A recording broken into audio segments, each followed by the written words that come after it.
Alors bonjour à tous. Aujourd'hui nous allons faire le récit d'une autre sainte de l'Église, à savoir Sainte Céline de Meaux. Alors je précise de Meaux, M-E-A-U-X, la ville qui se trouve dans la Seine-et-Marne en France, car il existe d'autres saintes Célines. Donc Sainte Céline de Meaux est une sainte de l'Église catholique qui est contemporaine de Sainte Geneviève.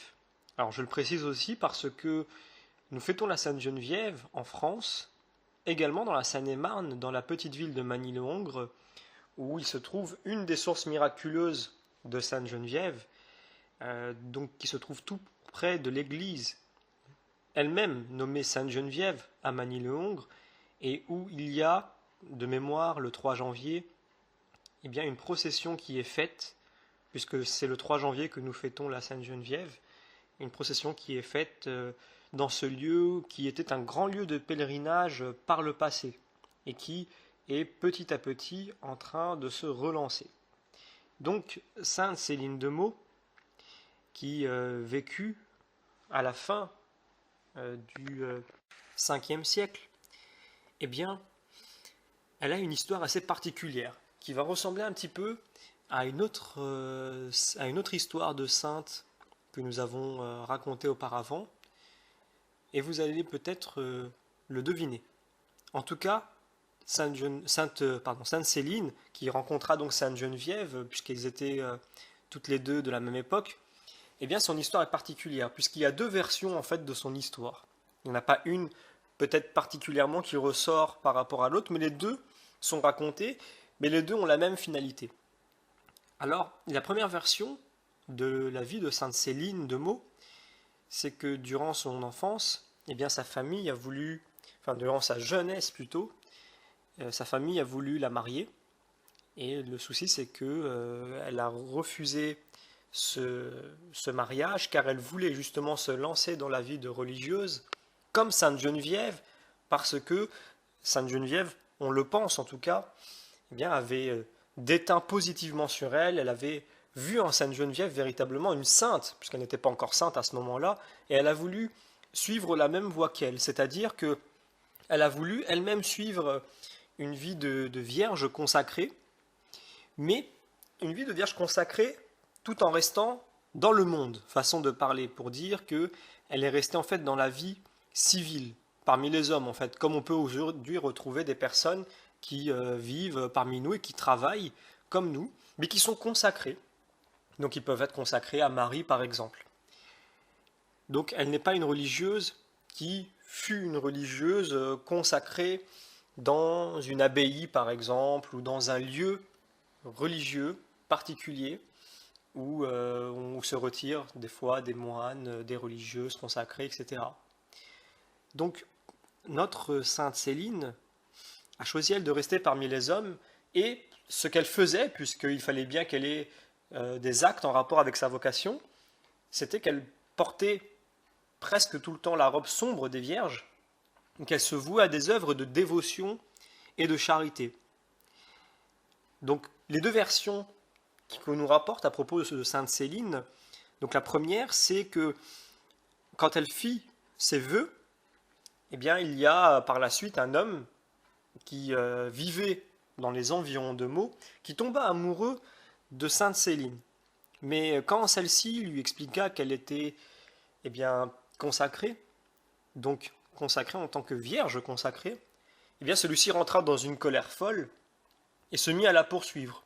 Et elle trouva refuge dans le baptistère de l'église de Notre-Dame de Chage, dont les portes, on nous raconte le récit, s'ouvrirent et se refermèrent miraculeusement derrière Sainte Céline. Et donc c'est quelque chose d'assez extraordinaire. On raconte même que Sainte Geneviève était avec elle à ce moment-là, et que les deux, en fait, furent ensemble au moment où ils entrèrent dans cette église. Et donc cette église se referma derrière elle, et c'est à ce moment-là que eh bien, la personne qui le suivait, le jeune homme, eh bien, fut en quelque sorte touché par la grâce, par le destin de cette sainte, puisqu'il comprit qu'il y a une volonté divine. Il a certainement vu ce qui s'était passé, et donc il laissa tomber. C'est la première version.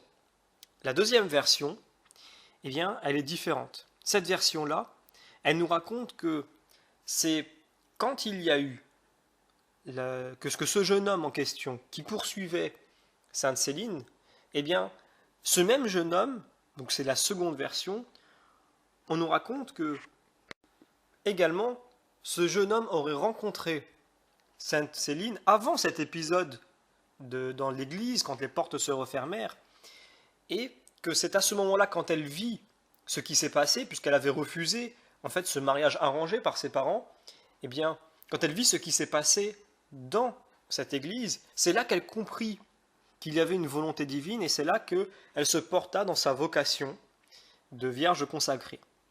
Donc c'est vraiment cet événement-là qui la poussa à offrir sa vie et sa virginité à Dieu. Alors c'est, donc on le comprend bien, la sainte patronne de la ville de Meaux. Donc on y trouva un culte à Sainte Céline qui dura jusqu'au XIXe siècle. Donc il y a eu des processions comme à Magny-le-Hongre dans la Seine-et-Marne pour Sainte Geneviève. Il y a eu également des processions et ces processions-là ont recommencé d'ailleurs, puisqu'elles furent arrêtées pendant un moment. Alors pour Sainte Céline, ces processions sont faites le 15 août, donc c'est le jour de l'Assomption, c'est le jour également où l'on fête la Sainte Geneviève, la Sainte Marie. Et donc par la suite, on sait que Céline trouve la mort en octobre 530 après Jésus-Christ, donc le 25 octobre, que évidemment son tombeau devint après sa mort un lieu de dévotion et qu'il y a eu, par son intercession, des miracles qui ont été effectués. Donc c'est pendant plus de 12 siècles que Sainte Céline fut véritablement l'objet de pèlerinages, processions, dévotions, avant de un peu s'atténuer. Donc on retrouve ce type de cas pour beaucoup de saints et de saintes dans l'Église. Certains perdurent de façon, nous pourrons dire, éternelle, qui n'ont pas connu véritablement de période creuse, mais certains saints ou saintes connaissent ce type de période creuse parce qu'il y en a beaucoup et parce que les saints aussi correspondent, on les rattache nous à des époques, bien que ce qu'ils sont accomplis est intemporel, mais nous étant humains, on s'attache à des époques et si nous avons une affinité avec des saints peut-être plus récents, dont les récits sont racontés plus souvent, et ils nous parlent un peu plus puisqu'il y a une proximité chronologique qui nous touche, eh bien, quelquefois on va mettre en avant un autre saint en particulier, aux dépens d'un autre saint qui serait aussi peut-être un saint local ou régional, mais à qui on donnerait moins d'importance. Donc c'est quelque chose d'humain, ça ne veut pas dire qu'on a raison, mais ça veut dire que ça s'explique de façon naturelle. Alors comme c'est une sainte, notamment une femme, mais qui aussi vécut à une époque ancienne, on sait peu de choses sur elle. On sait qu'elle eut une vie très pieuse, qu'elle resta a priori dans sa région de Meaux, et qu'elle fut toujours entre deux chaises, à savoir sa vie consacrée et sa vie civile qui était plutôt de tradition païenne. Donc c'est quelque chose aussi que nous vivons nous-mêmes tous les jours. On sait qu'elle n'est pas morte en martyr, donc probablement qu'elle connut une fin, il y a de fortes chances qu'elle connut une fin assez mouvementée, dans le sens où l'on sait que beaucoup de saints terminent souvent dans la maladie. C'est une forme de fin qui ressemble à la croix. Donc là, évidemment, je m'avance, on n'a pas la certitude, on sait qu'elle n'est pas morte en martyr, ça ne veut pas dire qu'elle n'est pas morte, entre guillemets, dans la douleur, dans le sens, une mort ou dans la maladie, elle va voir le Christ, elle va s'associer à lui sur la croix pendant les dernières heures, derniers jours ou dernières semaines de sa vie. Donc ça, on ne peut pas l'avancer, mais on peut émettre cette probabilité parce que c'est quelque chose qui arrive souvent avec les saints. Alors, comme on l'a expliqué tout à l'heure, souvent les saints, il y a un culte qui est fait pour eux. Quelquefois, on les oublie. Mais ce qui se passe pour Sainte Céline, qui pourtant a duré plusieurs siècles, eh bien, c'est que, comme on l'a dit au départ, elle a vécu à la même époque que Sainte Geneviève. Et Sainte Geneviève, elle a fait, on peut le dire de façon charnelle, humaine, terrestre, elle a fait plus, entre guillemets, que Céline. Évidemment, on comprend bien ce que ça veut dire. Céline aurait très bien pu faire plus que Sainte Geneviève, dans le sens où, par sa charité, par son amour, elle est changée, sauvée des vies. Mais en apparence, on sait que Sainte Geneviève a sauvé Paris, qu'elle a sauvé Meaux de l'invasion des Huns, H-U-N-S. Et donc, forcément, elle a une valeur particulière, plus symbolique, plus nationale que Sainte Céline qui fit son travail dans l'ombre, on peut le dire de cette façon, puisqu'elle n'a pas fait quelque chose eh bien, qui est autant visible par les hommes, mais ça ne veut pas dire qu'elle n'a pas fait plus. Mais on se souviendra mieux de Sainte Geneviève pour la simple et bonne raison qu'elle a sauvé Paris, elle a sauvé Meaux d'une invasion, et qu'elle a laissé derrière elle aussi des sources miraculeuses, donc comme je l'ai dit au départ, dont une qui se trouve à Magny-le-Hongre, dans le 77, en Seine-et-Marne. Alors, on peut tirer des conclusions maintenant que nous avons vu un peu qui était Sainte Céline. On voit qu'aujourd'hui, il y a des enseignements à tirer de son histoire, beaucoup d'enseignements, mais les plus importants, c'est que la vie de religieux ou religieuse, puisqu'elle n'est pas seulement dédiée aux femmes, n'est pas incompatible avec la vie dans le monde. C'est-à-dire que souvent on a l'image de l'homme qui soit vit dans le monde, soit est retranché dans son abbaye ou dans son lieu de prière, peut-être dans son prieuré ou dans tout autre lieu où l'on peut se retirer et avoir une vie de consacré dans toutes les façons possibles et imaginables. Eh bien, ce n'est pas forcément comme ça que les choses se passent. On peut tout à fait avoir une vie de consacré et vivre dans la vie civile comme Sainte Céline. Alors, ça n'est pas de tout repos, on le sait, on vient de le dire, puisque Sainte Céline, on sait, a toujours été entre deux chaises, puisqu'il est difficile d'être un chrétien dans le monde, puisque Jésus lui-même n'était pas du monde.